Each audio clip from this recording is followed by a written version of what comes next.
Bom, protocolo de dor torácica, rapidamente, os objetivos, quando a gente criou isso, que foi lá em 2007, o primeiro protocolo, na época, visava a gente priorizar um atendimento do paciente que chegava no pronto-socorro, né? Uma via rápida, identificar os pacientes de alto risco, especialmente aqueles que precisariam de uma intervenção que fosse mais aguda, especialmente no infarto com supra, pensando em reperfusão, em patologias cardiovasculares graves, como dissecção aórtica, tromboembolismo pulmonar, e outras situações não cardiológicas, mas que também tinham uma gravidade. Vocês sabem muito isso, não preciso me alongar. E também para fazer uma estratégia de diagnóstico organizada, né? Ou seja, um workup que favorecesse a rapidez, que a gente desse um cuidado mais eficiente possível e evitasse exames e internações desnecessárias e, muitas vezes, um tempo prolongado de permanência do paciente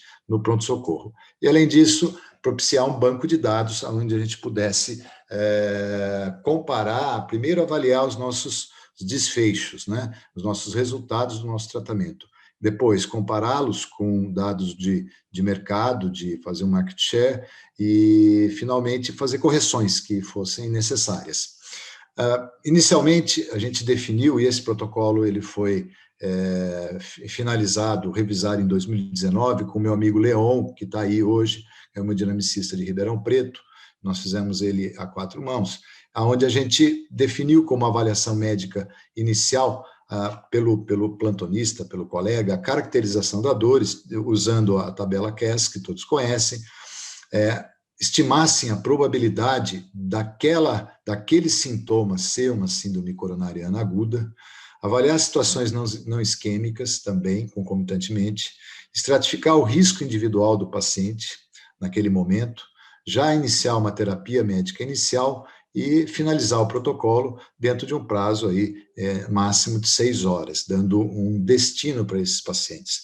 Portanto, nós dividimos o fluxo em 4 pacotes, que a gente chama pacotes essenciais, né? O acolhimento, por uma triagem treinada, para identificar, muitas vezes, a queixa de dor torácica.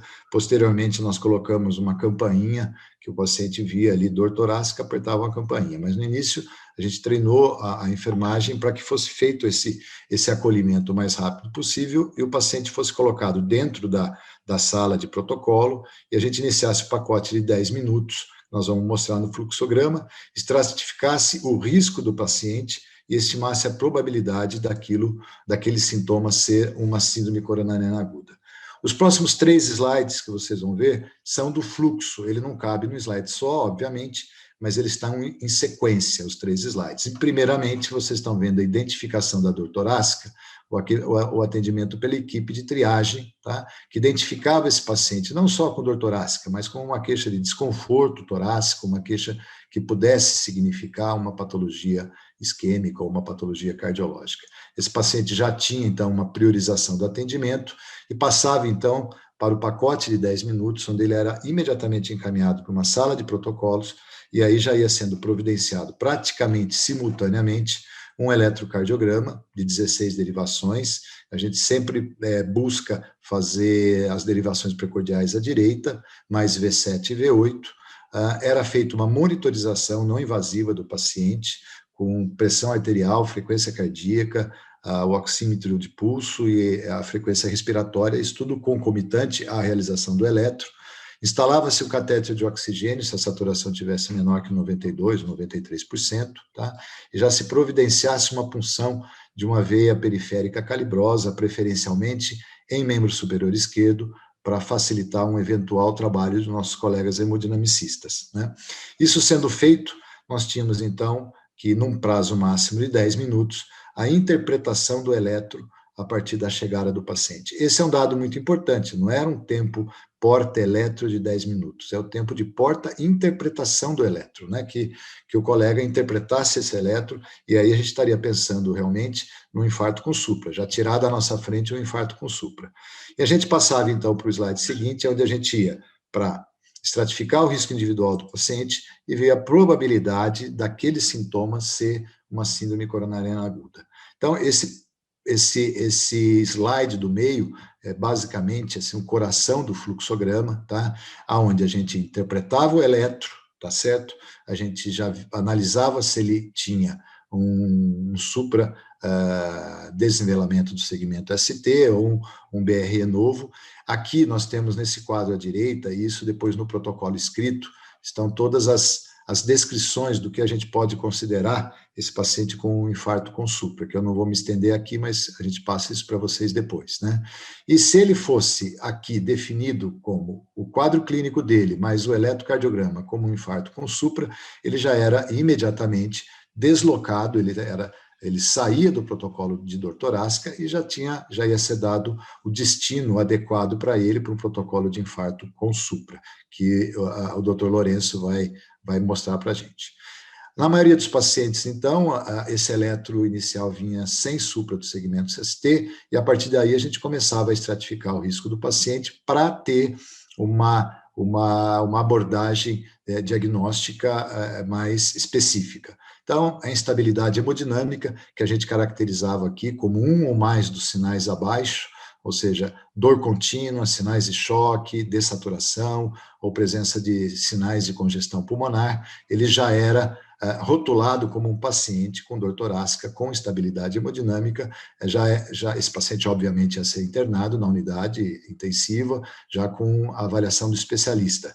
Tá? Se ele não apresentasse a instabilidade hemodinâmica, nós íamos para classificar a dor dele, e a gente usa a classificação da dor, como eu falei inicialmente, a tabela CAS, com esse CAS conhecida de todos vocês, e concomitantemente a coleta de biomarcador, que a gente define no nosso serviço como troponina, mas de ultrassensível, mas ele no protocolo escrito, ele fica definido em aberto, em local que não tem a troponina ultrassensível, obviamente a CPK-MB é utilizada, e a única ressalva que a gente colocou é que as características do biomarcador sejam respeitadas, especialmente com relação a tempo, elevação, tudo isso, né? Mas a gente não vê diferença, e se a gente vê desde o início do protocolo de dor torácica, praticamente metade dele a gente fazia com o CPK-MB, tá? E aqui também, quando a gente já interpretou o eletro, já fez uma primeira análise do eletrocardiograma, afastamos síndrome com supra e já coletamos biomarcadores, já vimos a parte clínica do paciente, a gente também já levanta a possibilidade de analisar a probabilidade de síndrome coronariana aguda e, eventualmente, até de uma doença não isquêmica, né? A classificação de dor, ela já está sendo feita concomitantemente, e é muito importante, porque a gente caracterizar o paciente com uma dor tipo A, B, C ou D, também vai definir um destino para esse paciente, né? No nosso serviço, o paciente com dor bem definida como tipo A, e na maior parte dos casos com tipo B, ele é considerado, vocês vão ver no próximo slide, como um paciente de alto risco. Ele vai ser internado, então, numa unidade especializada, tá?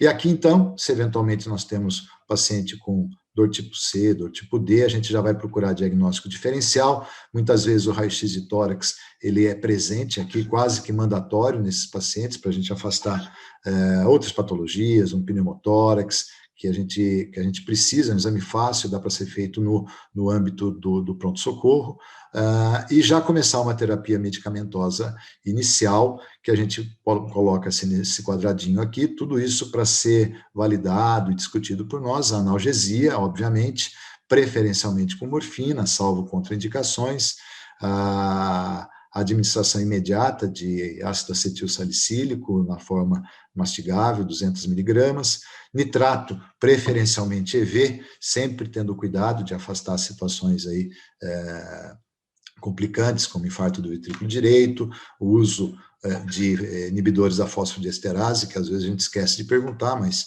é muito importante, paciente hipotenso, obviamente, e sempre que entrar com a terapia o vasodilatador, o nitrato, a vigilância hemodinâmica por conta da equipe dali, né, da equipe de enfermagem da unidade. Beta-bloqueador sempre é uma medicação que a gente está ao nosso alcance, a gente vai usar muitas vezes nessas situações que a gente colocou aí, né, especialmente paciente hipertenso ou taquicárdico, suspeita de dissecção aórtica, afastando contraindicações absolutas, que a gente sabe, não vou me estender com relação a isso. E uma coisa que a gente sempre colocou nos 2 últimos protocolos é a atenção com a administração do segundo antiagregante. Tá?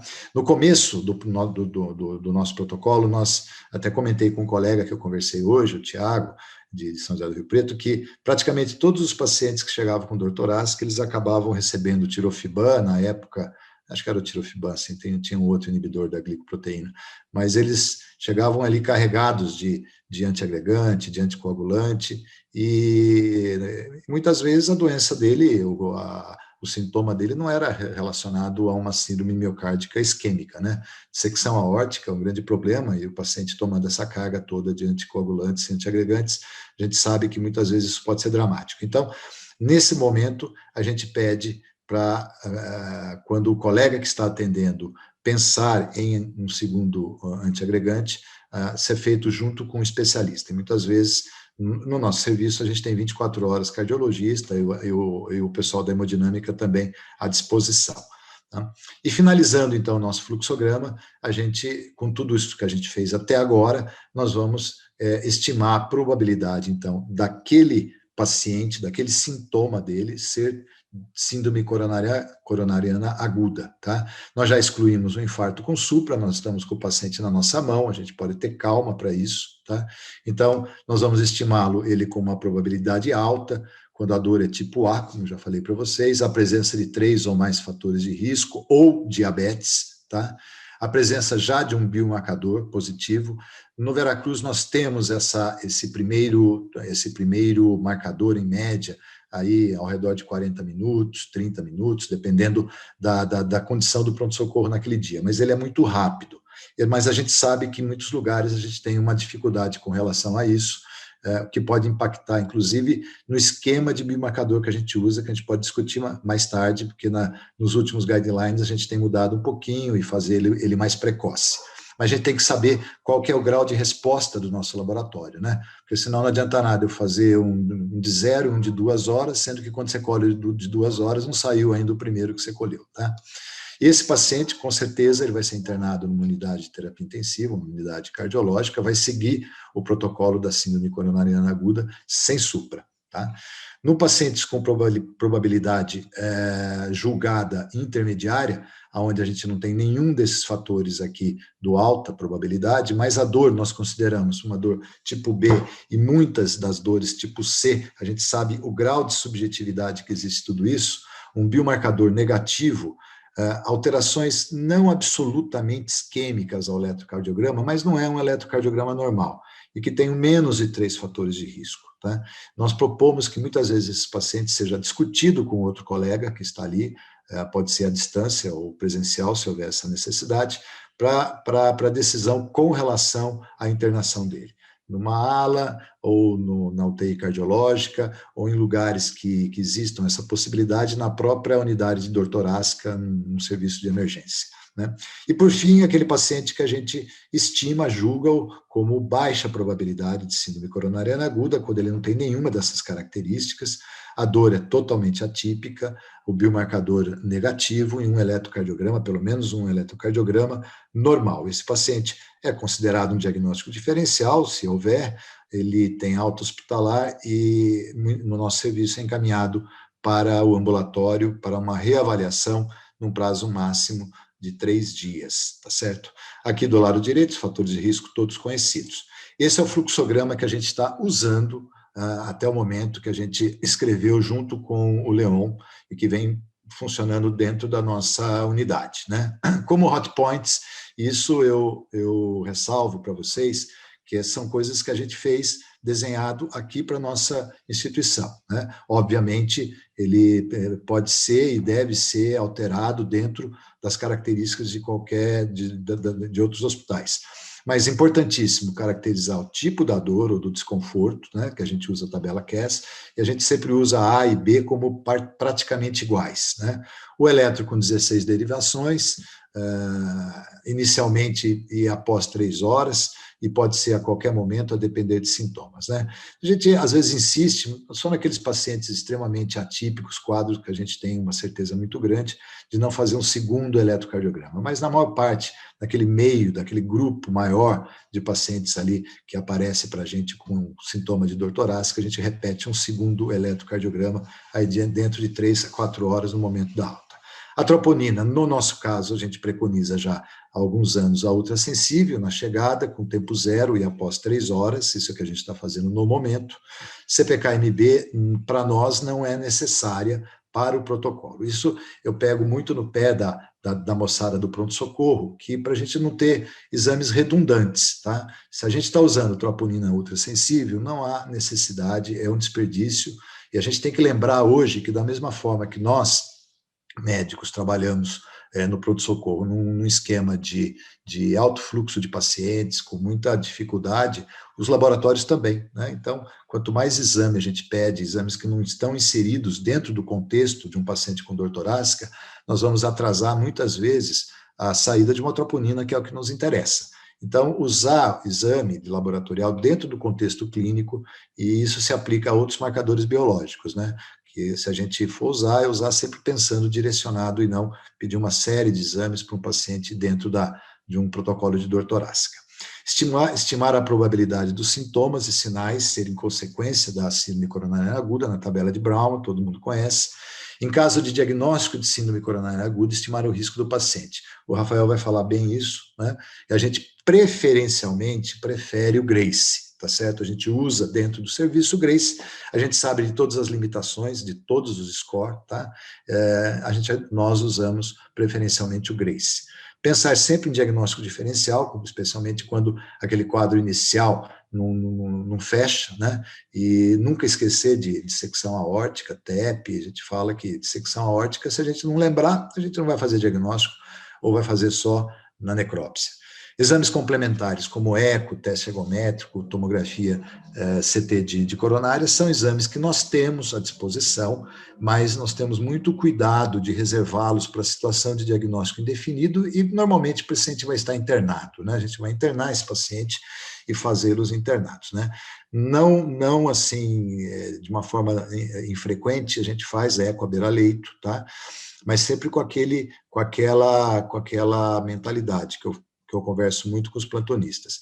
Você vai fazer um eco, vai pedir um eco à beira-leito no pronto-socorro, se o eco for normal, é o paciente que vai ser dispensado, vai ter alta, né? Não faz sentido ele fazer um eco ali e num eco ser normal, afastar eventualmente uma hipótese diagnóstica e ele ser internado assim mesmo. Então, são exames que a gente toma o cuidado para a gente não prolongar muito o tempo desse doente dentro da unidade de emergência, que a gente protocolizou em 4 a 6 horas. Em caso de ausência de vagas, que pode ocorrer para internação, aí sim a especialidade assume o caso e passa a tratá-lo dentro da unidade de emergência, acompanhando e orientando a conduta.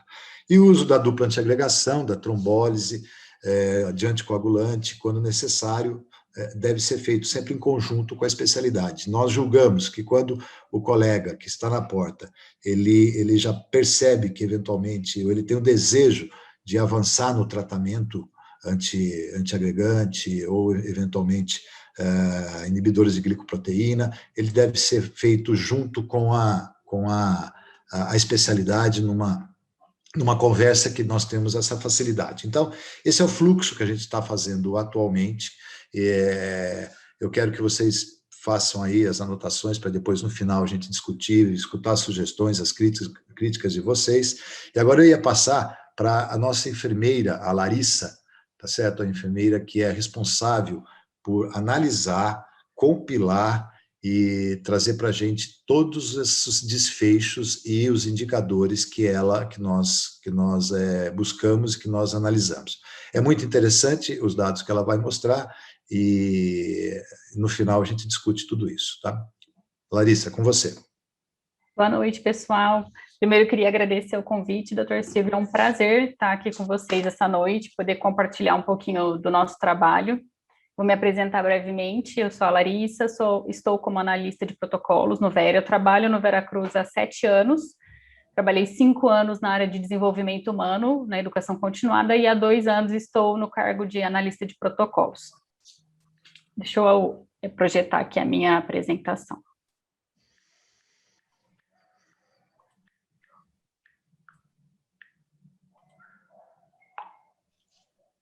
Então, hoje, acho que o Dr. Florentino falou um pouquinho, né? Eu estou abaixo gestando, né? Esses 4 protocolos que ele comentou. Hoje eu sou responsável pelo protocolo da dor torácica, pelo protocolo de AVC, pelo protocolo de TEV e o protocolo de sepse. Então, mensalmente, a gente analisa esses dados, né? Hoje a gente fez uma grande mudança. Desde quando eu cheguei na área em 2019 para agora, a gente conseguiu extinguir todo o processo manual, e hoje ele é inteiro via TASI, via eletrônico, né? A gente fez um grande desenho com a TI, passamos 8 meses de 2019, fazendo toda essa construção. Foi um trabalho muito legal. Depois ficamos 3 meses rodando as 2 rodas, né? Tanto o manual como o eletrônico, para de fato entender que a gente podia confiar nos dados eletrônicos que chegavam para a gente mensalmente, para a gente poder analisar os dados e fechar os indicadores para o painel do GDH. Uma breve história aqui a nossa linha do tempo. Segundo o Dr. Silvio, em 2007, né, já havia começado todo esse olhar, né, para o protocolo de dor torácica no pronto-socorro. Em 2015, de fato, a gente construiu o protocolo, né, escreveu o protocolo e o publicou no Interact. Aqui no Vera a gente tem um software que chama Interact, é um software de gestão de documentos. Em 2016, então, a gente percebeu que tinha que acontecer uma adequação no protocolo devido à estrutura do PS. Se a gente for pensar que é muito mais fácil a gente tentar adequar o nosso protocolo do que uma estrutura física, quebrar uma parede, né? Estou dando um exemplo. Então, a gente adequou o protocolo, isso a gente faz constantemente, né, gente? Quando a gente percebe que precisa de fazer uma melhoria, a gente está sempre em cima com este olhar. Então, em 2017, de fato, foi feita a contratação de uma analista para a área, que não era eu, era uma outra pessoa. Então, a gente começou a olhar tudo isso com esse olhar, né? Esses protocolos com olhar de gestão. Então, foi feita a elaboração do checklist, era o checklist manual, foi construído, né, inaugurado a sala de protocolos, que é uma coisa muito legal que tem no nosso PS, que qualquer um desses protocolos, tirando o TEV, né, que é clínico e cirúrgico, o paciente entrou no PS com qualquer um, né, com sinais de sepse, com infarto ou AVC, ele já é destinado a essa sala, isso melhora muito o nosso fluxo, né, e de tempos, principalmente. Em 2018, teve início da especialidade da cardiologia lá no PS, com foco total em atender, né, os protocolos de dor torácica. Isso foi um ganho imensurável para a nossa instituição. E em 2019 foi quando, de fato, eu vim para a área e a gente reestruturou todo esse modelo. Foi um grande desafio que o doutor Aguinaldo me deu, né? Vamos extinguir o manual, pelo amor de Deus. E compartilhando um pouco com vocês o meu dia a dia, né? Todos os dias eu tinha que descer lá no PS, tinha a caixinha de acrílico dos checklists. Então, isso acabou, né? Mudou completamente a minha vida. Não trabalho mais com papel, né? Tudo eletrônico. Então, eu reestruturei toda a base de dados nossa também, de acordo com esse relatório, a gente chama CAT, que sai do TASI.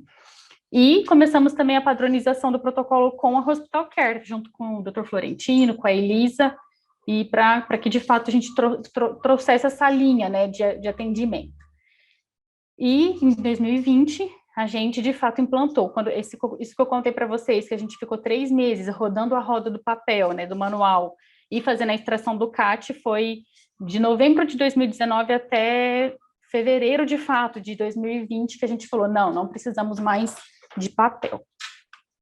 Então, um pouquinho de número para vocês, e aqui é a série histórica que a gente fez de 2017, tá? Que foi quando chegou, de fato, uma analista na área, até esse ano agora, precisamente março, os dados estão de março de 2020, a gente já atendeu 4.349 pacientes dentro do protocolo de dor torácica, sendo que deles, 1.721 apertaram a senha dor torácica. A gente tem lá no PS um touch de senha, e uma das senhas, foi um ganho também que a gente construiu nessa linha do tempo, é colocar essa senha, né, dor no peito, que é algo para leigo, né, qualquer pessoa que chega lá entende, pode ser a dor da academia, né, qualquer dor que está no tórax, no peito, ele vai apertar essa senha. Então, conforme o Dr. Silvio falou, né, existe a classificação que vocês fazem, a gente tem aí, aqui é só números, né, gente? 2% é tipo A, 10% B, 53% são tipo C, 24% D, e acontece do Dr. Silvio puxar a orelha de 11% dos cardiologistas que acabam não classificando. Esses dados todos, gente, vêm através da anamnese médica para mim. Hoje a gente construiu, eu não quero cortar o raciocínio aqui, mas acho que cabe ir falando um pouco do meu processo de trabalho também, para fazer sentido. Vai que vocês têm Larissas aí também, nos outros hubs. Hoje a gente construiu com a TI 3 grandes chaves, né, fechaduras, para esses dados chegarem até mim. Então, o primeiro é um checkbox que a gente fez lá na triagem. Então, um enfermeiro que está lá na triagem atendendo, já viu que é uma dor torácica, ele já classifica. O segundo checkbox que eu tenho, né, ou informação variável que chega até mim, é a anamnese médica. Então, a gente tem uma anamnese só de dor torácica. E a outra variável é um checkbox, de fato, que a gente fez por enfermeiro. Então, tem 3 formas desses dados chegar até mim. Se uma escapou, a triagem não deu tempo, porque correu com o paciente para dentro e acabou não colocando que ele era dor torácica, o médico vai fazer a anamnese e esse caso chega para mim de qualquer forma. Então, a classificação da dor vem exatamente nessa template da anamnese que vocês fazem no PS. Desses pacientes todos, então, o total com supra, né, é 1% que... Esse 1% que é o que vai para a nossa hemodinâmica, que até hoje esse N é de 61 pacientes.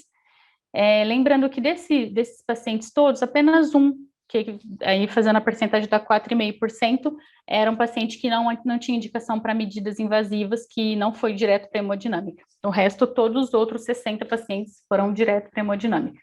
E é muito legal, porque como eu faço o tempo porta-balão, quando ele chega dentro da hemodinâmica, existe uma outra template que a enfermagem preenche com todos os times, todos, desde o momento que o paciente apertou a senha. Eu também vou verificar esses dados num outro local, mas é tipo uma dupla checagem mesmo, né, para a gente ter a certeza que a gente está fazendo o fluxo da melhor forma possível para salvar a vida desse paciente.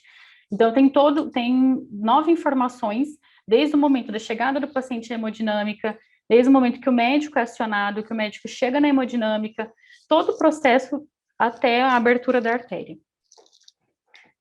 Então, voltando para dados, né? Essa é uma fotografia do painel assistencial que eu mando para o doutor Aguinaldo todo mês, quando a gente fecha os dados. Então, é uma breve fotografia dos indicadores que hoje eu estou responsável.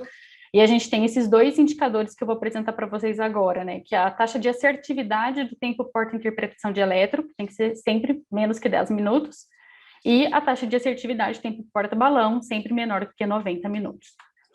Então, a nossa taxa, esse gráfico, eu quis brincar um pouquinho aí com a série histórica dele, colocando de 2019, 20 e 21, né, até o mês de março. O que é legal dele que a gente consegue ver, né? A nossa evolução, a linha azul, né, que é 2019, quando a gente implantou de fato, né, o nosso protocolo e vamos sentindo a roda girar, a gente tem a nossa meta, né, que é 60%, a gente sempre vai também em relação às metas se desafiando, quando a gente percebe que a gente já está ali, a gente vai provocando ela e colocando ela sempre para cima para a gente fazer melhoria sempre, né, de processo. E exatamente nesse meados do mês de 2019 foi quando a gente, de fato, instalou a campainha, tem uma campainha sonora no nosso pronto-socorro, que quem aperta ela é o enfermeiro da triagem. Então, isso trouxe uma melhoria muito interessante, né, porque o sonoro aciona exatamente todo mundo, né, tanto a equipe médica, o cardiologista, que ele pode estar num atendimento, e aí ele vai usar, óbvio, né, o bom senso, se ele consegue parar aquele atendimento ou rapidamente finalizar para ir para a sala de protocolos, para atender esse paciente. Enquanto isso, a enfermagem já tem sempre alguém destinado para a sala de protocolos da equipe de enfermagem, já está fazendo o eletro. Então, a gente vê em 2020, nessa linha amarela aí, como foi bom, né, o nosso desempenho aí na taxa de tempo porta-interpretação de eletro. E o outro é a taxa de assertividade de porta-balão, em 90 minutos. É sempre muito pontual quando acontece da gente não alcançar os 90 minutos. E nesse slide, eu coloquei também, né, o quanto está as linhas estão cortadas é porque não teve caso de infarto, tá, gente, com supra. Por isso que tá assim, tá picado. Vocês veem que a gente atende muito bem, né, sempre. Esse caso de janeiro do ano passado, foram 2 casos que trouxeram o nosso indicador para 50%. Tem uma breve análise aí embaixo, né, que aconteceu de ser 2 horas e 13 minutos para abertura da artéria, que a gente teve uma demora aí para chamar o médico da hemodinâmica. E em junho, a gente teve também uma breve, foi muito sensível o quanto a gente atrasou, e na verdade foi por uma chegou 2 pacientes ao mesmo tempo. Isso eu acho que é raríssimo, né, gente? Não sei.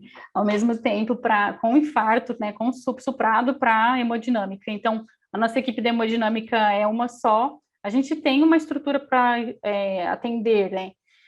Então, terminou de fazer o cateterismo do primeiro paciente, imediatamente subiu o outro paciente, a equipe já estava lá e deu sequência no segundo caso. Eu trouxe para vocês também, a gente tem a parceria com a ANAP, que é uma associação muito legal, que a gente tem uma parceria muito interessante, né? Isso traz para a gente a possibilidade de se comparar e sempre estar discutindo, né? Sempre fazendo benchmark. A gente tem uma relação muito próxima aos hospitais que fazem parte da ANAP. Então, eu trouxe aqui para vocês, lá no site da ANAP, a gente pode brincar bastante com os indicadores, mas eu quis trazer o ano de 2020, nesse último ano, para vocês verem o nosso comparativo aí, como a gente vai, né, comparado com a ANAP, os hospitais que estão também em parceria lá. A nossa mediana de tempo porta-balão, então, é de 61 minutos e 33 segundos. É muito bom, né? A gente está sempre ali junto com eles, ou melhor do que eles. A nossa mediana média de tempo de permanência, né? São 3 dias, quase 4 dias, o paciente infartado na nossa instituição. E a letalidade também é bem baixinha. A minha apresentação, as nossas câmeras estão tampando a nossa letalidade, mas eu sei que ela é bem baixinha, quase 2, alguma coisa. Comparado com as outras instituições também é muito bom, muito legal esse número. A nossa taxa de angioplastia primária de infarto com supradesnivelamento, do segmento ST, também sempre, né, nessa comparação muito legal, e a nossa prescrição de aspirina no momento da alta é 100%, sem discutível. Acontece de eu, às vezes, ter alguns problemas no meu TASI, eu vou atrás do doutor Rafael, doutor, alguém não prescreveu, e sempre prescreveu, né, não tem como. Isso é inadmissível para a equipe nossa da cardiologia, o paciente infartado ir embora sem a prescrição do AS. E aí, no meio do ano passado, o doutor Silvio me procurou para a gente fazer uma brincadeira aí, fazer uma análise. A pergunta foi: o quanto a pandemia, né, trouxe de impacto ao nosso protocolo, né, dentro da nossa instituição? Até essa semana, esse dado estava de julho, que foi quando ele me procurou, e ele falou: vamos terminar esse gráfico aí para a gente enxergar o quanto de fato, e se trouxe, né, algum impacto, e sim, trouxe. A gente consegue, a linha azul é o ano sem pandemia, o ano anterior, 2019, e a gente consegue enxergar, né, perceber o quanto as doenças coronarianas, né, o vírus, né, a pandemia, a gravidade do que ele traz. O doutor Silvio pode falar muito melhor, vocês podem falar muito melhor da parte científica aí desse vírus, o quanto aumentou o número de infartos na nossa instituição com a instalação da pandemia. Eu acho que é isso. Acabou, isso aqui não precisa de falar. É isso. Alguém quer me perguntar alguma coisa? Acho que já posso passar a palavra para o doutor Rafael, que a gente está com tempo curto. Espero que vocês tenham entendido, gostado, e estou à disposição. Obrigado, Larissa. Muito obrigado mesmo, viu? A gente vai ficar aí para discussão depois, para quem quiser fazer comentários e analisar esses dados. Eu passo a palavra já para o Rafael. Agradecendo o Rafael Gavinhos aqui do nosso serviço, ele é o coordenador da nossa unidade coronária, entrou como um pratinha da casa, no pronto-socorro, como plantonista, e hoje ele é o nosso chefe da UTI coronária e responsável por muito disso que vocês estão vendo. Rafael. Boa noite a todos. Primeiro, eu queria agradecer aí o convite também, doutor Silvio, parabenizar a Hospital Care por trazer todo o hub para essa discussão. Eu acho que é muito bacana quando a gente envolve bastante pessoas para poder discutir e trocar experiências, né? No mundo que a gente é cheio de papers, discutir aí um pouquinho da vivência de cada um, como é o dia a dia de cada pronto-socorro, de cada unidade coronariana, eu acho que é muito interessante.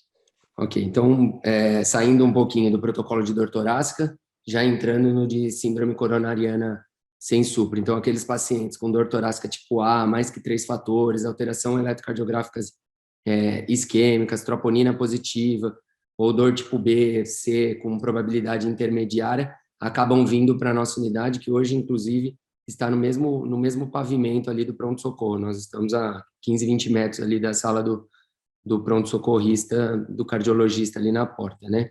Então, eu vou apresentar um breve caso e passando o caso, a gente vai discutir as evidências.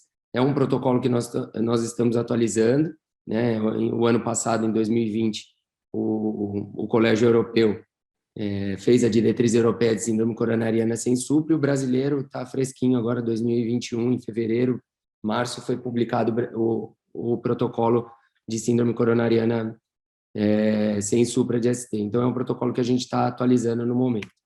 Então, esse é um paciente de 60 anos de idade, homem, natural de Americana, que veio com uma história de dor no peito há 1h30. O paciente já com uma síndrome metabólica, procurou pronto-socorro, com uma dor precordial desencadeada por um pequeno esforço, início da caminhada, irradiando para o membro superior esquerdo e face, duração aí de 20 minutos, e que cessou com o repouso. Aí hoje, né, no dia que ele foi atendido, ao descer a escada, ele apresentou os mesmos sintomas, sem outros fatores acompanhantes, aí, sem sudorese, sem dispneia.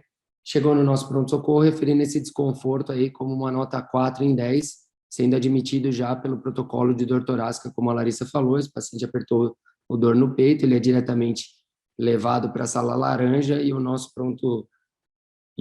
cardiologista da porta já o atende, já insere num template específico do TASI. Então, de antecedentes, ele tem essa síndrome metabólica, usava o Trezor, a rosuvastatina de 20, o Xigdu e o Benicar. No exame físico, pressão controlada, frequência cardíaca boa, um pouquinho elevada, mas nenhuma outra alteração do exame físico. O eletrocardiograma de entrada mostrava aí um atraso final da condução, um bloqueio de ramo direito, né, um ritmo sinusal, quase que fecha aqui mesmo como um bloqueio de ramo direito, e graças a Deus, e por isso a importância de ter o prontuário eletrônico, estava escrito ali já uma passagem anterior desse paciente como um bloqueio de ramo direito já antigo. Ele tinha um eletro e nós já sabíamos que isso era um bloqueio de ramo antigo. O Dr. Lourenço, na próxima apresentação da síndrome com supra, vai falar a importância aí do bloqueio de ramo direito novo. Então, feito esse eletro, o paciente foi classificado como uma dor tipo A, em alta probabilidade da doença aterosclerótica e síndrome coronariana. Eu deixei como um adendo aqui, né, a gente discutir que as síndromes coronarianas agudas, ela não só considera a angina instável, né, como uma angina desencadeada ao repouso, né, mas uma angina de recente começo, desde que ela seja uma clássica Canadian 3, 4, ou uma angina em crescendo, né, no mínimo classe 3, ou seja, o pequeno esforço, ou o mínimo esforço, ela já cai para o protocolo de síndrome coronariana aguda, como nesse paciente, né, que foi descer um lance de escada.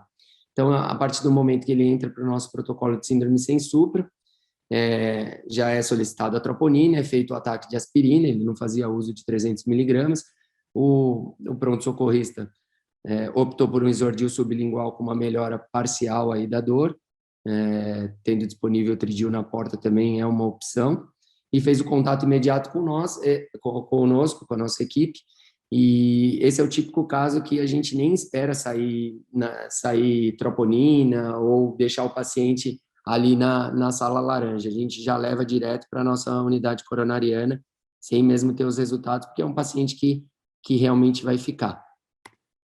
Então, esse paciente foi transferido para a UCO. Durante a passagem dele para a MAC, ele apresentou a piora do desconforto torácico, agora classificado em 8 e 10, e a gente realizou um novo eletrocardiograma. Esse eletro aí novo mostra aí um desnivelamento de segmento ST aí de uns 2, 3 milímetros na parede ínfero-lateral, né? Então, um infra novo aí, uma alteração dinâmica desse paciente durante o transporte ao mínimo ali, né? Então, foi instalado o tridil endovenoso, e aí o nosso próximo passo do protocolo é internamos, calculamos o score de risco. Como o Dr. Silvio falou, nós preferimos o Grace, né? Temos os dois. Os dois nós conseguimos incluir no TASI, então a gente tem uma aba lá, um templatezinho de escalas em índice. A gente tem o Wells para TEP, tem o Chats-Vasque para FA, e aí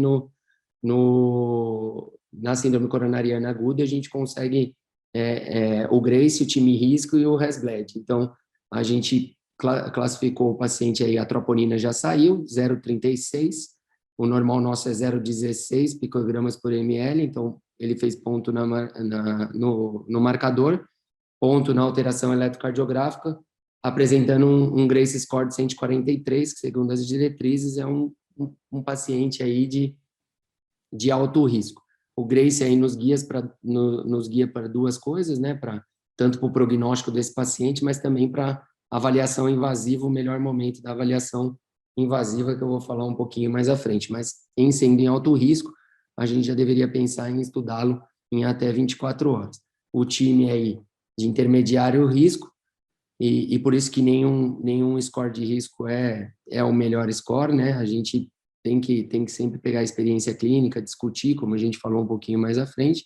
Então, um paciente que tem um Grace score de 140, você não vai esperar as 24 horas, né? Ele está apresentando dor recorrente, alteração eletrocardiográfica, troponina positiva, o que o traz para muito alto risco aí, segundo a última diretriz do ESC. E nos pacientes com muito alto risco, a ideia, então, é o estudo coronariano em até 2 horas.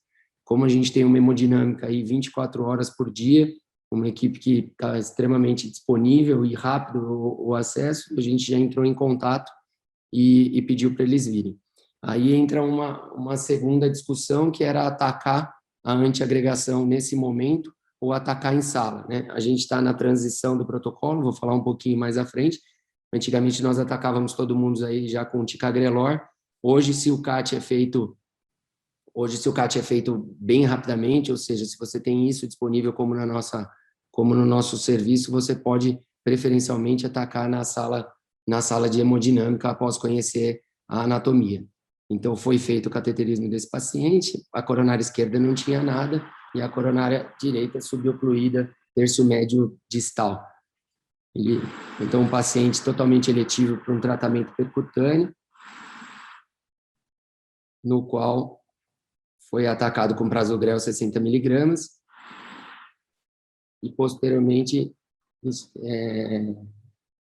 realizado a angioplastia com stent farmacológico aí nesse terço médio distal, com um excelente resultado.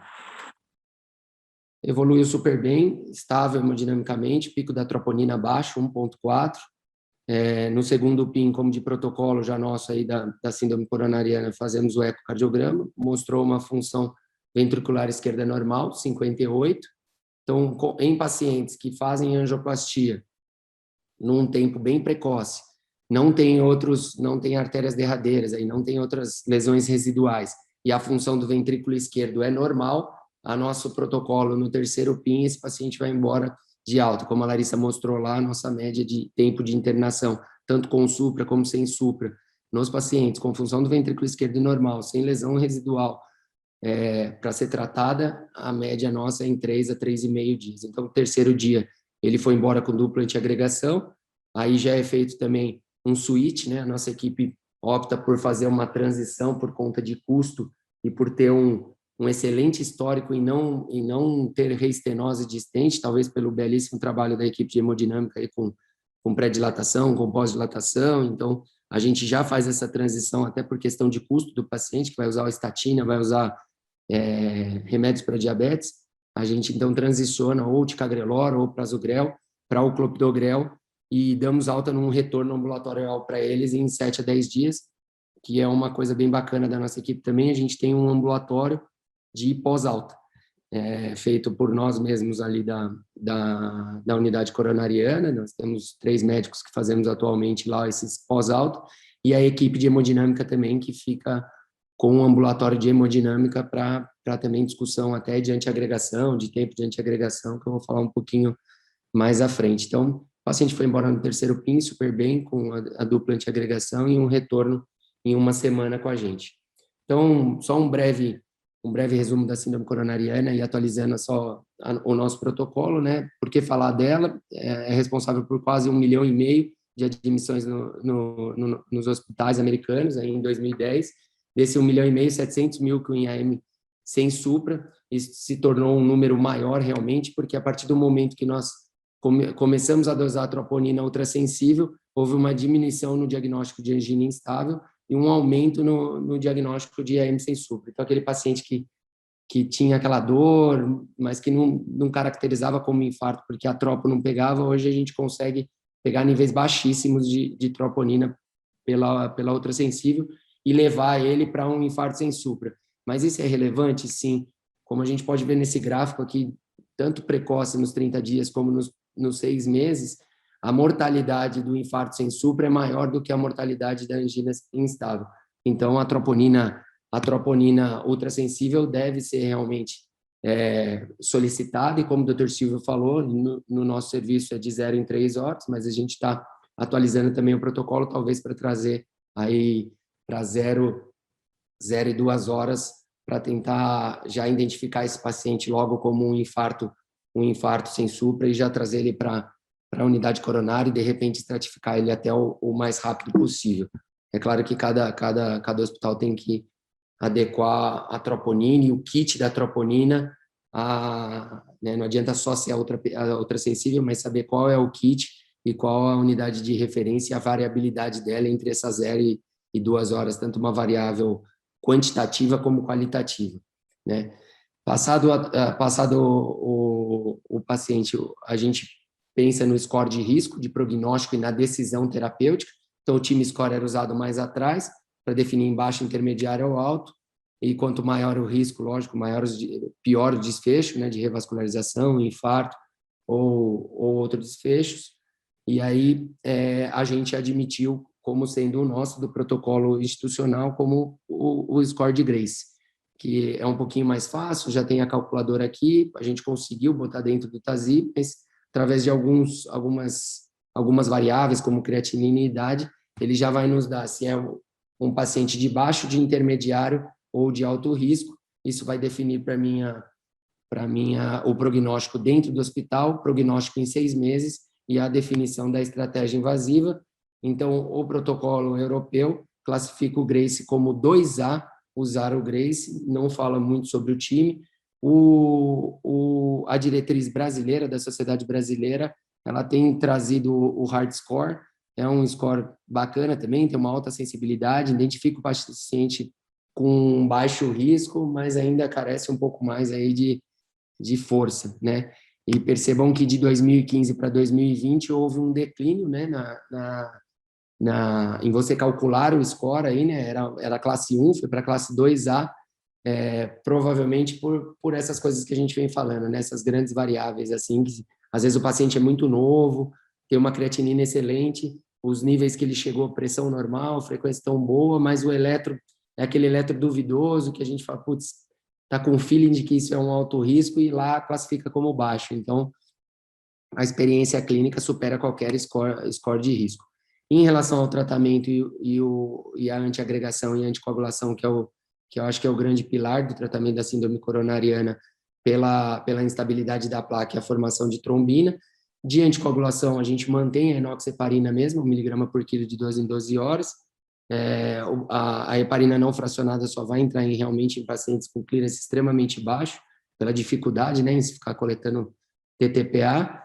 E nesse momento também deve-se haver uma discussão com o hemodinamicista, que muitas vezes vai já levar o paciente para a mesa logo na sequência, toque de caixa, e fazer essa transição entre enox e heparina não fracionada, muitas vezes aumenta aí o sangramento, então a gente nem faz a enox, o paciente já sobe heparinizado lá em cima. Em relação aos antiagregantes, a gente mantém a aspirina como primeiro antiagregante, e temos a opção do clopidogrel, prasugrel ou ticagrelor. Pelo tempo de ação mais rápida do prasugrel e do ticagrelor em 30 minutos, há uma preferência pelos dois. Até a nossa última revisão de protocolo, a gente preferiu o ticagrelor, o Brilinta, né, 90 miligramas de 12 em 12 horas, e a dose de ataque de 180 miligramas, por não ter nenhum tipo de restrição ali no pronto-socorro, né? O Prasugrel, pacientes maiores de 75 anos, que tenham AVC prévio, que tem baixo peso, ele tem que ser pensado ali, ajustado dose, e quando você bota um protocolo, é bom você não ter muitas exceções, porque você acaba fugindo muito do protocolo. A gente está em revisão, né? Aí devemos lançar nesse próximo mês aí o nosso agora de 2021, talvez indicando o Prasugrel já direto na sala. Isso a gente deve estar em discussão, e aproveito até os outros hubs para a gente pôr na mesa aí, depois das aulas, a opinião de vocês. Então, ficou a aspirina como 1A, e o Prasugrel e o Ticagrelor como 1B, e o Clopidogrel como 1C. E em que momento a gente deve fazer, como eu falei para vocês, no pronto-socorro ou na hemodinâmica. Existem essa discussão que a favor do risco isquêmico ali, se a gente não fizer no pronto-socorro, existe a favor do sangramento se a gente fizer já no pronto-socorro. Isso eu acho que vai ter que ser bem adequado à realidade de cada hospital. Essa discussão se tornou muito forte no ESC aí por conta do estudo ACOAST, depois de uma revisão aí sueca com 45 mil pacientes, e por último o ISAR React, que comparou o Ticagrelor com o Prasugrel, aí dando preferência ao Prasugrel, né? Então isso acabou ficando um pouquinho mais forte. A brasileira continua pela nossa realidade, de todos os serviços, talvez não conseguiu uma estratégia invasiva precoce, mantendo a dupla no que a gente fala de um pré-tratamento ou upstream, né, que eles sugerem. Então, na recomendação europeia, eles classificam como classe 3, né, uma classificação muito forte. Você dá em todos os pacientes aí que vão receber uma estratégia invasiva precoce o inibidor da P2Y12 antes de ir para o cateterismo, antes de conhecer a anatomia, né? Eles põem como 2B você considerar os pacientes que não vão para a estratégia invasiva precoce, ou seja, mais do que 24 horas, você dá a P2Y12. Como o Dr. Silvio falou aí no protocolo de dor torácica, a gente tem uma equipe muito engajada, muito próxima. Então, assim, o pronto-socorrista discutindo com a gente da UTI, a gente liga na hemodinâmica, e isso tudo é discutido muito rápido, assim, em questão de minutos a gente já define o que vai ser feito. Essa é só uma orientação em relação à alta, quando que nós vamos manter, quanto tempo de antiagregação nós vamos manter nesse paciente. A diretriz traz como 2B usar scores para você definir. Mais uma vez, a gente tem essa vantagem de ter o ambulatório aí, de pós-alto, inclusive da hemodinâmica, mas basicamente os pacientes que tenham um risco isquêmico mais alto, né, que tenham uma alta carga de malha de stent, tronco, bifurcações complexas, talvez esses pacientes mereçam ficar com antiagregação mais tempo, ao passo que pacientes que têm um risco de sangramento maior e botam stents bem calibrosos, bem pequenos, ali numa coronária direita, talvez você consiga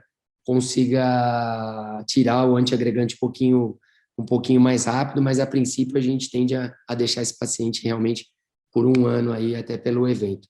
E por último, definir a estratificação conservadora ou invasiva, e em que momento, né? A maioria aí dos trials, reunindo então essa meta-análise com quase 4 mil pacientes, fala a favor realmente da gente ser o invasivo aí mais rápido, inclusive, né? Então, diminuindo o desfecho de infarto, morte, angina e rehospitalização. E em que momento, como eu falei, os pacientes de alto risco, o mais rápido, há uma diferença importante aqui na curva, né? Já nos pacientes de baixo e intermediário risco, talvez a gente possa deixar para uma estratégia um pouquinho mais para frente aí, até 72 horas, que é o discutível, né? Então, esse é o fluxograma, que eu gosto bastante, principalmente porque ele divide nos centros que a gente tem ou não a possibilidade da intervenção coronariana. Então, nos centros que nós vamos ter a intervenção coronariana, se esse paciente é de alto risco, nós devemos imediatamente, né, abaixo de 2 horas, fazer esse cateterismo. Então, o que nós consideramos como alto risco? Pacientes com arritmias refratárias, dor refratária, eletrocardiograma de supra de AVR, com infra de tudo, configurando provável lesão de tronco ou multiarterial. Então, esse paciente, sim, deve ser estratificado rapidamente, em até 2 horas, e pode ser atacado na sala de hemodinâmica após conhecer a anatomia, principalmente em serviços onde você tem, como o nosso, uma equipe de cirurgia cardíaca à disposição e que provavelmente opera esse doente até no próximo dia ou no máximo em 2 dias, consegue encaixar muito rápido. Então, não ter dado a dupla antiagregação ali é um fator importante, né? Não precisa aguardar aquele washout de 5 a 7 dias, o doente já opera e tem um desfecho aí mais rápido, indo embora para casa o mais rápido possível. Então, nos pacientes de alto risco, a gente considera uma estratégia invasiva em até 24 horas. Nos centros em que você não tem uma possibilidade de ter o cateterismo à disposição, ou uma intervenção à disposição, se ele é de alto risco, imediatamente transferir esse paciente para onde você puder ter um centro de alto risco, que é o que a gente hoje é a referência da Casa de Saúde e do São Camilo, aí, inicialmente. Nos pacientes de alto risco, dá para você um pouquinho mais de calma, conversar e mais transferir aí imediatamente, pelo menos no mesmo dia, né? Os pacientes de baixo risco, aí é bem mais tranquilo. Se for a indicação de ser invasivo, dá para você aguardar um pouquinho mais e muitas vezes a gente opta, inclusive, por outros métodos de investigação nesse paciente. Perceba que no guideline europeu eles tiraram o intermediário risco e a gente concordou com isso, então hoje também a gente classifica os nossos pacientes e deixamos o nosso fluxograma dessa maneira. Síndrome coronariana sem supra, todos internação na nossa unidade, é feita a estratificação de risco conforme o Grace, muito alto risco, CAT em menor de 2 horas, alto risco, o CAT menor de 24 horas, segundo antiagregante preferencialmente dentro da sala, e nos pacientes com baixo risco, uma prova funcional e a angiotomografia também, que é uma ferramenta muito utilizada no nosso serviço por ter ali um andar abaixo da gente e também todos os dias com uma equipe comandada aí pelo Thiago Senra, que ajuda bastante a gente na definição. Então, concluindo, a síndrome coronariana é uma síndrome prevalente, com alta taxa ainda de eventos desfavoráveis, né? A estratificação de risco é essencial para definir aonde ele se encaixa, esse paciente, né? E preferencialmente usar o Grace. A estratégia invasiva precoce é preferível. O uso de segundo antiagregante upstream ou no pré-tratamento deve ser adequado à realidade de cada serviço. O tempo de antiagregação vai depender realmente do risco isquêmico e do sangramento, na maior parte dos casos 12 meses, e criar um ambulatório de hemodinâmica e de pós-alto eu acho uma boa estratégia para essa conversa, em se manter a antiagregação ou não. E é possível aí realizar, de acordo com alguns estudos, o descalonamento precoce ou após 1 mês do oticagrelor ou do prasugrel para o clopidogrel, onerando menos esse paciente. Obrigado, Rafael. Obrigado mesmo. E a gente, para finalizar, então eu convido o Lourenço. O Lourenço é médico hemodinamicista do nosso serviço, coordenado pelo Dr. Silvio Giopato, que está aí, que vai também participar da discussão depois. Lourenço, obrigado pela sua participação, tá? Você está à vontade. Obrigado. Em primeiro lugar, gostaria de agradecer o convite ao Dr. Silvio e parabenizar a Hospital Care por promover um fórum com diversas experiências para formar um protocolo institucional. Bom, agradeço a apresentação. Eu sou o Lourenço, eu sou médico da equipe de hemodinâmica do Hospital Veracruz e hoje eu vou falar sobre o protocolo de atendimento das síndromes coronarianas com supra. O protocolo essencial, né, porque conforme já foi bem dito pelo Dr. Silvio e pelo Rafael, ele é um momento do atendimento que precisa ser rápido, eficaz, pois aqui nesse tipo de emergência médica, cada segundo conta, e a gente sabe que quanto mais cedo a gente conseguir fazer diagnóstico e atendimento, a gente tem melhores desfechos. Como todo protocolo, esse também tem o objetivo da padronização do atendimento, né? Em todos os hospitais, né? E como a Hospital Care vem aumentando a sua rede assistencial, É muito interessante que os atendimentos sejam padronizados e tenham a mesma cara.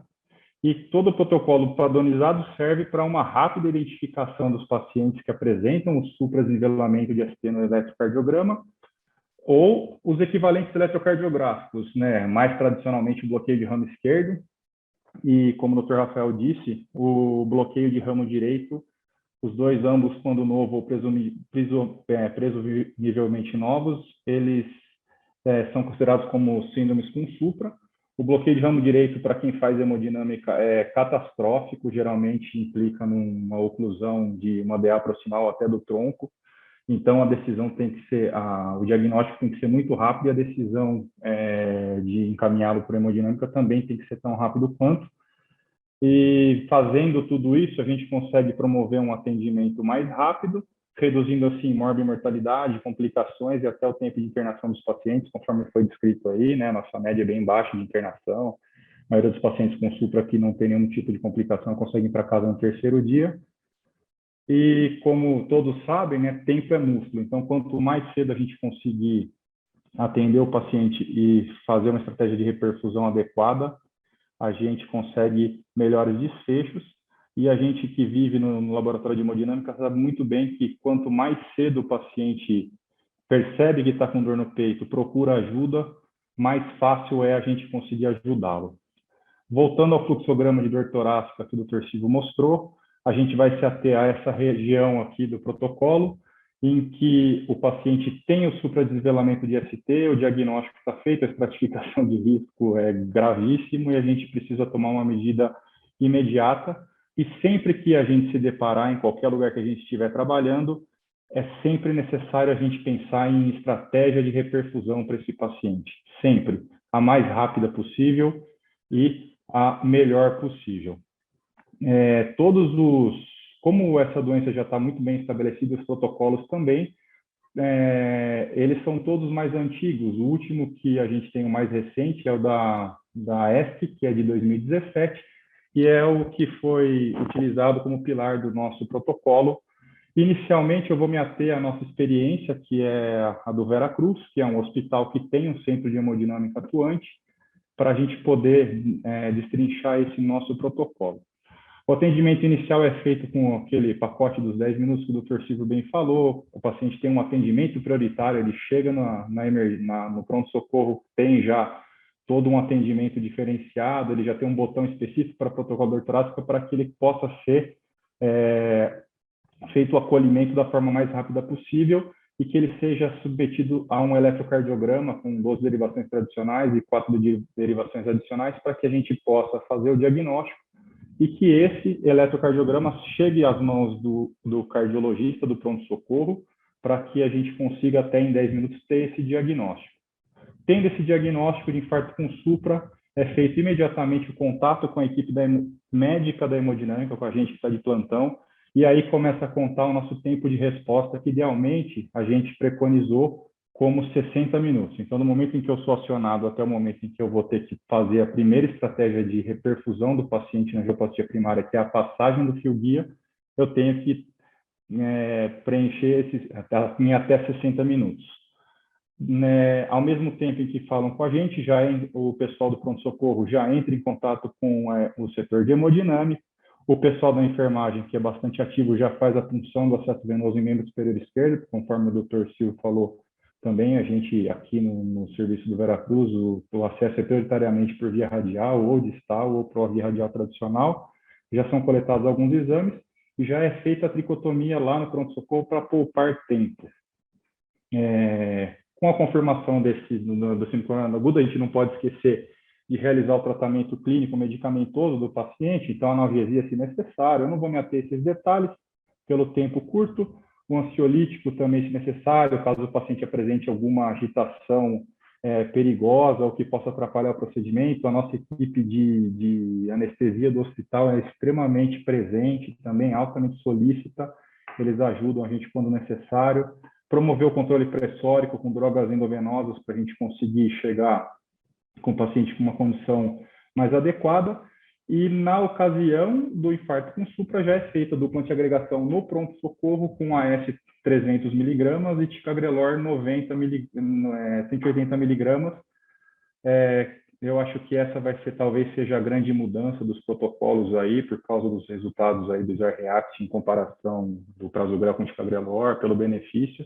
Talvez a gente faça essa mudança no próximo protocolo, mas atualmente no nosso protocolo de infarto com supra, o segundo antiagregante é o ticagrelor, e a gente não recomenda anticoagulação no pronto-socorro, porque o paciente vai prontamente para a hemodinâmica, então a gente acaba fazendo lá mesmo.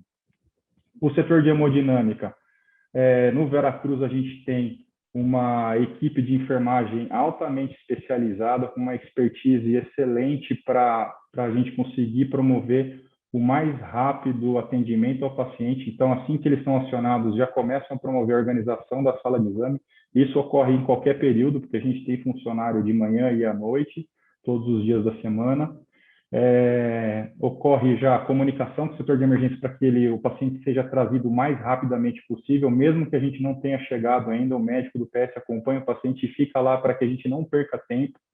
Ocorre a monitorização e o preparo rápido do paciente para o exame, né, com uma via radial prioritariamente, como eu já havia dito, e a equipe de enfermagem fica responsável pelo preenchimento dos horários para o controle do protocolo e do tempo de ação nosso. Peço desculpa pela foto, mas esse é o checklist que a gente tem lá na hemodinâmica dentro do nosso prontuário eletrônico. Então, os senhores podem ver que tem todos os horários aí escritos para que o pessoal da enfermagem preencha, e a gente avisa o horário em que a gente executou a ação de reperfusão para eles. Então, esse basicamente é o nosso protocolo de atendimento no paciente com superdesenvolvimento num hospital com serviço de hemodinâmica atuante. Como a Hospital Care está ampliando a sua rede assistencial, a gente vai cada vez se deparar mais com a situação de que esses pacientes cheguem em hospitais que não possuem um centro de hemodinâmica, e a gente precisa estabelecer o protocolo para o atendimento desses pacientes mais efetivo. Da mesma maneira como a gente atua no Veracruz, a gente precisa atuar nos outros hospitais. Então, a primeira coisa que tem que vir em mente quando um paciente desse chega é estratégia de reperfusão. A gente precisa estabelecer o diagnóstico da forma mais rápida possível. Então, o paciente tem que ser acolhido rapidamente, atendimento prioritário, eletrocardiograma, interpretação desse eletro e diagnóstico bastante rápido, idealmente em 10 minutos. E esse paciente precisa ser encaminhado para a estratégia mais adequada conforme alguns critérios. Então, da mesma maneira, temos o pacote dos 10 minutos e tudo mais, a realização do eletro, conforme eu já disse, e a partir do momento que a gente faz o diagnóstico do infarto com supra, a gente precisa sempre pensar numa estratégia de reperfusão. A angioplastia primária é sempre preferencial em relação à trombólise química, porém a gente precisa, para que isso ocorra, respeitar alguns tempos, principalmente o tempo de transferência desse paciente para um centro com hemodinâmica. Se esse paciente for levar mais que 120 minutos, 2 horas, para chegar a um centro de hemodinâmica, é melhor a gente partir para a estratégia de trombólise. E se a gente for partir para uma estratégia de trombólise, atualmente a gente tem preferido fazer pela estratégia fármaco-invasiva, já que é uma rede assistencial e ele vai ter destino rápido, o paciente pode receber o trombolítico e já ser transferido para o centro para a gente não perder mais tempo. E se isso acontecer, é sempre bom dar preferência pelo tenecteplase e pela facilidade de uso, já que é só uma dose em bolsa. Caso a gente possua um centro de hemodinâmica próximo, em que a transferência não vai chegar a ser 120 minutos, é preferível sim encaminhar o paciente. Já é feito o tratamento inicial, obviamente, dá a dupla de agregação e encaminha o paciente para a gente poder promover a recanalização do vaso da forma mais rápida possível. E quando isso ocorre, pelo guideline europeu, a gente tem 90 minutos para fazer diagnóstico, transferir o paciente e ele está na nossa mesa com o vaso aberto. Quando a gente vai partir por uma trombólise química, para uma fibrinólise, a preferência são pelos agentes fibrino específicos. No Veracruz, a gente trabalha mais com alteplase e tenecteplase, cada um tem a sua posologia, utilização distinta. No protocolo do ESC, a gente sempre tem que avaliar o sucesso da trombólise entre 60 e 90 minutos, e aí, baseado naqueles critérios de perfusão que todos os senhores já conhecem, e caso não haja reperfusão, tem que encaminhá-lo para angioplastia de resgate. Aí, a estratégia farmacoinvasiva é muito importante também, porque acaba poupando tempo, porque o paciente vai ser avaliado se houve critério ou não de reperfusão, já num serviço com hemodinâmico, e caso não haja, a execução da angioplastia de resgate vai ser muito mais breve, trazendo melhores resultados. Além disso, para o tratamento com fibrinólise, a gente precisa sempre promover a dupla antiagregação plaquetária. Nesse caso, a gente precisa fazer o uso do clopidogrel como segundo antiagregante num ataque de 300 miligramas, salvo se o paciente tiver mais de 75 anos. E também é necessário a anticoagulação, habitualmente com enoxaparina, 30 miligramas EV em bolos, seguido de 1 miligrama por quilo subcutâneo de 12 em 12 horas, sendo que a primeira dose tem que ser realizada 15 minutos após a dose EV. E com a enoxaparina tem que ser ajustada para a idade e para a insuficiência renal, né? Caso não haja enoxaparina, podemos usar a heparina não fracionada também. Esse fluxograma do protocolo europeu é muito legal, é muito didático, porque ele mostra como você tem que agir nesse tipo de cenário, em que você está num hospital que não possui o serviço de hemodinâmica. Então, foi feito o diagnóstico rapidamente, vamos pensar em qual a melhor estratégia de reperfusão. E a melhor estratégia de reperfusão, comparativamente, a gente tem que pensar em anjo primário. Não é possível? Ótimo, vamos fazer a fibrinólise. Fibrinólise, a partir do momento que você decide fazer, você precisa executá-la em até 10 minutos dessa decisão, para depois você fazer a avaliação em 60 e 90 minutos do sucesso ou não dessa estratégia. Caso seja possível, com um resgate rápido, um serviço de transferência rápido, encaminhado para o serviço de referência de hemodinâmica para que a gente possa fazer a angioplastia primária. Aqui também na diretriz europeia, mostra as evidências em relação ao tempo, de 0 a 3 horas, ambas as estratégias são nível de evidência 1,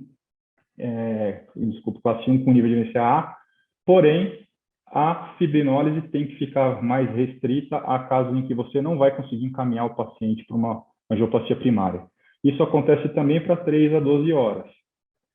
Para pacientes entre 12 e 48 horas, a angioplastia primária ela pode ser realizada caso haja sintomas persistentes, instabilidade hemodinâmica ou arritmia também com classe 1. E para pacientes que são assintomáticos, nesse período de 12 a 48 horas ainda pode ser um nível 2A, então é possível realizá-la. E a partir de 48 horas, se o paciente estiver assintomático e estável, ele acaba se tornando classe 3, então é proibitivo a gente fazer esse tipo de tratamento, sem uma prova de viabilidade ou algo assim. Aqui que é importante ressaltar são os tempos, então, do paciente chegar ao pronto-socorro, ser identificado como uma dor torácica, provavelmente causada por uma síndrome coronariana aguda, até o eletro, 10 minutos.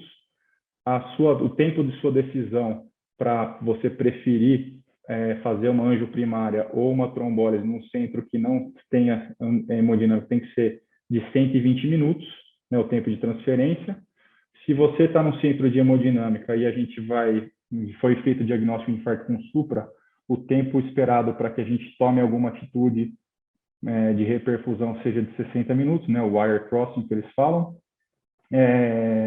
Se você transferiu o paciente para um centro de hemodinâmica, você está num que não tem hemodinâmica, transferiu para um centro de hemodinâmica, o tempo ideal é que seja menor ou igual de 90 minutos para a gente poder promover a abertura do vaso. E para a gente, depois do partir do momento que você decidiu por fazer fibrinólise e começar a medicação, o tempo ideal é que seja menor ou igual a 10 minutos, para você avaliar a eficácia da fibrinólise de 60 a 90 minutos. E depois que você fez a fibrinólise, houve um resultado positivo, você pode promover a angiografia de 2 até 24 horas sem nenhum problema. Eu também me permitia fazer alguns hot points aqui, igual o Dr. Silvio fez no protocolo de dor torácica. Então, para síndrome com supra, o hot point, assim, precisamos dele para fazer uma avaliação objetiva da dor torácica e rápida realização em avaliação do eletro. Com o diagnóstico confirmado com síndrome com supra, a gente precisa sempre pensar numa estratégia de reperfusão, preferencialmente a angioplastia primária. Em centros sem hemodinâmica, a gente tem que avaliar o tempo de transferência. Caso a OTC primária não seja possível, considerar a estratégia fármaco-invasiva na fibrinose. Você precisa, para que tudo corra bem e seja eficaz, uma equipe coesa, uma equipe multidisciplinar coesa, bem treinada, para sempre minimizar os tempos de ação. E o tempo de ação não é só fazer diagnóstico de supra e abrir o vaso. Existem várias etapas nesse período que podem atrasar. Então, a gente precisa que todo mundo esteja na mesma página e a gente consiga fazer com que todos trabalhem de uma forma orquestrada para que tudo ocorra da maneira mais rápida possível. E se você for fazer, independentemente da estratégia que você for atuar, você tem que se atentar aos tratamentos medicamentosos específicos com essa nova, possivelmente, essa alteração do protocolo aí, principalmente com o uso do prasugrel aí na sala logo na sala de hemodinâmica ou até mesmo no pronto-socorro, já que ele vai estratificar rápido, isso a gente vai definir. O que eu tinha para falar era isso, eu tentei ser o mais breve possível, estou à disposição aí para qualquer dúvida, viu? Obrigado. Lourenço, muito obrigado mesmo, viu? Excelente apresentação de você, do Rafael, obrigado a todos.